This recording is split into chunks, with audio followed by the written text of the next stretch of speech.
Hi friends, எல்லாருக்கும் வணக்கம். Tips Lavanya சேனலுக்கு உங்களை அன்போடு வரவேற்கிறோம்.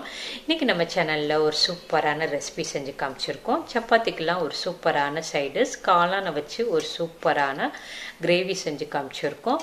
மலாய் மட்டர் மஷ்ரூம் சிம்பிளாக டேஸ்ட்டாக செஞ்சு காமிச்சிருக்கோம். வாங்க வீடியோக்குள்ளே போகலாம்.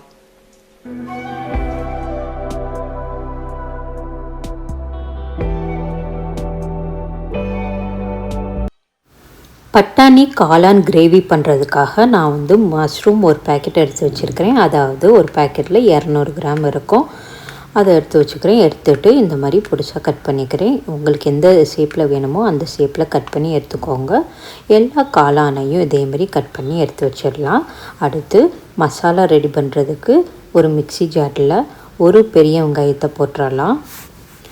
1/2 இன்ச் இஞ்சி, ஒரு 10 பல் பூண்டு, 3 பச்சை மிளகாய், முந்திரி பருப்பு கொஞ்சோன்னு, 1 ஸ்பூன் சீரகம், 2 ஏலக்காய், இது எல்லாத்தையும் இந்த மாதிரி நல்லா அரைச்சி எடுத்துக்கோங்க. அடுத்து அடுப்பில் ஒரு கடாய் வச்சுட்டு இதில் ஒரு 4 ஸ்பூன் எண்ணெய் ஊற்றிக்கோங்க.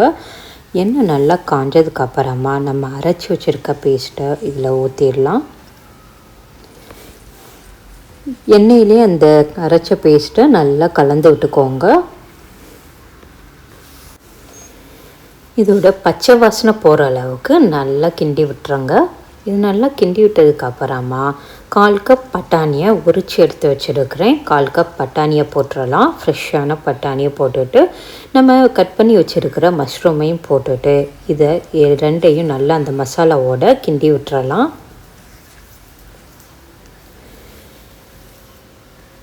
பட்டாணி காளான் எல்லாத்தையும் அந்த மசாலாவோட கிண்டி விட்டதுக்கு அப்புறமா தேவையான அளவு உப்பு போட்டுக்கோங்க. மிக்ஸி ஜாரில் தண்ணி ஊற்றி அலசி ஊற்றிக்கோங்க. ஊற்றிட்டு இதை நல்லா கிண்டி விட்டுருங்க. இதை கிண்டி விட்டதுக்கு அப்புறமா 1 ஸ்பூன் கரம் மசாலா தூள் போட்டுட்டு இதையும் நல்லா கிண்டி விட்டுருங்க.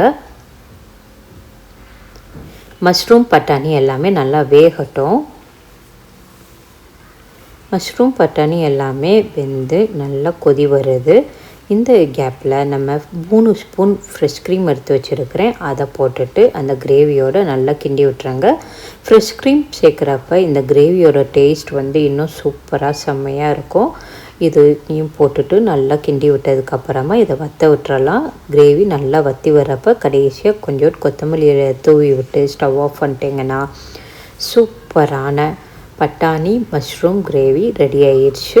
இந்த கிரேவி சப்பாத்திக்கு வச்சு சாப்பிட்றப்ப இதோட டேஸ்ட் சூப்பராக இருக்கும். ரொம்ப ரொம்ப நல்லாயிருக்கும். திரும்ப திரும்ப நீங்கள் செஞ்சு சாப்பிடுவீங்க. அந்த அளவுக்கு இந்த கிரேவி ரொம்ப டேஸ்ட்டாக சூப்பராக இருக்கும். இந்த வீடியோ உங்களுக்கு பிடிச்சிருந்துச்சுன்னா லைக் பண்ணி உங்கள் ஃப்ரெண்ட்ஸ் கூட நிறைய ஷேர் பண்ணுங்கள். இன்னும் நம்ம சேனலை சப்ஸ்கிரைப் பண்ணாமல் பார்த்துட்டு இருந்தீங்கன்னா சப்ஸ்கிரைப் பண்ணி கூடவே பெல் ஐக்கனை கிளிக் பண்ணிக்கோங்க. அப்போ தான் நாங்கள் போடுற வீடியோஸ் உங்களுக்கு உடனே நோட்டிஃபிகேஷனில் சேரும். நாளைக்கு வேறு ஒரு ரெசிபியில் மீட் பண்ணுறேன். நன்றி, வணக்கம்.